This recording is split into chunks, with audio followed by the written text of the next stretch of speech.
Est-ce que je suis intelligent? Tout le monde est en droit de se poser la question, et si vous vous la posez, c'est un bon début. Mais si vous pensez que l'intelligence c'est être médecin ou ingénieur, eh bien, pas forcément.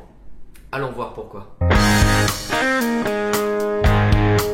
Les chercheurs ont découvert pourquoi se gratter donne encore plus envie de se gratter. Quand votre maman vous disait de pas gratter quand ça vous grattait, elle pouvait toujours se gratter. Et pourtant la science vient de prouver encore une fois que les mamans ont toujours raison. Le professeur Chen et toute son équipe ont prouvé que c'était la sérotonine qui était responsable de toutes les démangeaisons qu'on pouvait avoir à cause de piqûres de moustiques par exemple. Mais la sérotonine c'est pourtant une molécule appelée l'hormone du bonheur. Donc aucun rapport. Pourtant dans le cas présent elle provoque les démangeaisons après s'être grattée. Si ça vous démange, vous vous grattez et vous provoquez l'expulsion de sérotonine qui vous donne des démangeaisons, etc. Que le corps humain est bien fait. Ils ont pris une souris à qui ils ont enlevé le gène responsable de la fabrication de sérotonine et ils ont injecté une substance irritante. Et bien ces souris-là avaient tendance à moins se gratter par rapport aux souris génétiquement modifiées. La solution, me direz-vous, c'est alors de bloquer la production de sérotonine et enfin de briser le cercle vicieux. C'est pas aussi simple que ça puisque la sérotonine c'est aussi une hormone responsable de la croissance, de l'âge ou de l'humeur par exemple. Donc attendez-vous à vous gratter pendant encore un long moment. Ou alors, solution miracle, ne vous grattez plus. Une société slovaque a fait un bond incroyable dans le temps. Lors d'une convention spéciale sur le futur, cette société a dévoilé le prototype d'une voiture volante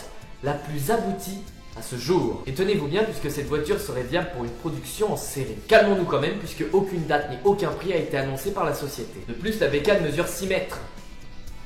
Pas facile pour les créneaux. 160 km sur route, 200 km dans les airs. Pour décoller, grâce à ses ailes rétractables à la buzz d'éclair, il lui faudrait quand même 200 mètres, soit près de 2 stades de foot. Alors à moins de décoller sur l'autoroute en mode « Je vous encule tous si je rentre à ma maison !» vous risquez fort de devoir rouler avec votre vieille Merco encore un moment. Qui est cela dit bien plus convivial qu'un levier d'avion. Donc à l'âge de 11 ans, Lisa Red, une néerlandaise, est subitement atteinte d'une tumeur au cerveau qui appuie sur son nerf optique et lui fait perdre la vue. 13 ans plus tard, elle a alors 24 ans. En se relevant après avoir embrassé son toutounet, elle se colle la tête contre le coin de la table. Là où j'aurais chialé comme une merde et maudit tout ce qui se trouvait à disposition, elle s'est levée et est allée se coucher en sifflotant du Freddie Mercury.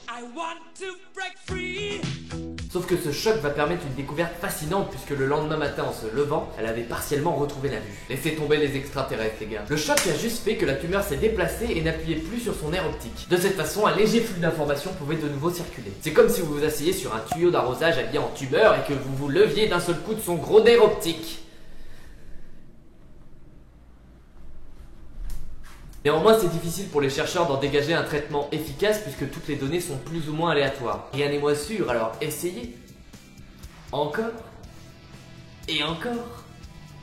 L'intelligence, c'est pas de faire de grandes études pour entrer dans de grandes enseignes visant le bien intergalactique. Non. Les cambrioleurs peuvent par exemple être des personnes très intelligentes.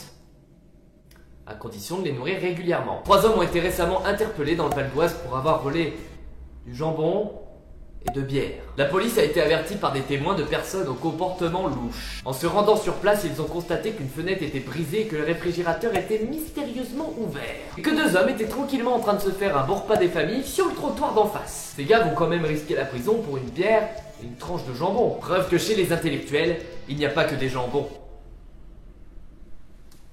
Dans une université réputée de Pennsylvanie, les étudiants bénéficient de cours de perdre son temps sur internet. Les étudiants sont enfermés dans une salle pendant 1 heure chaque semaine afin de surfer sans but précis sur le World Wide Web. Un homme est à l'origine de tout ça, il s'appelle Kenneth Goldsmith. C'est un prof de littérature et critique américain qui pense que internet nous rend plus intelligent. Le cours a quand même un but final puisque chaque étudiant devra disserter sur un des sujets suivants. Pourrions-nous reconstruire notre autobiographie en utilisant seulement Facebook? Pourrions-nous écrire un bon roman en pillant notre fil d'actualité Twitter? Est-ce que ce stylo rentre dans ta bouche? Est-ce que tu peux avaler du papier? Non, c'est moi qui ai rajouté ces dernières. Si vous n'êtes pas rassasié par toutes les informations de l'épisode, vous pouvez aller voir les sources qui sont dans la description de la vidéo. J'en fais décidément trop pour aujourd'hui. À bientôt. Jambon.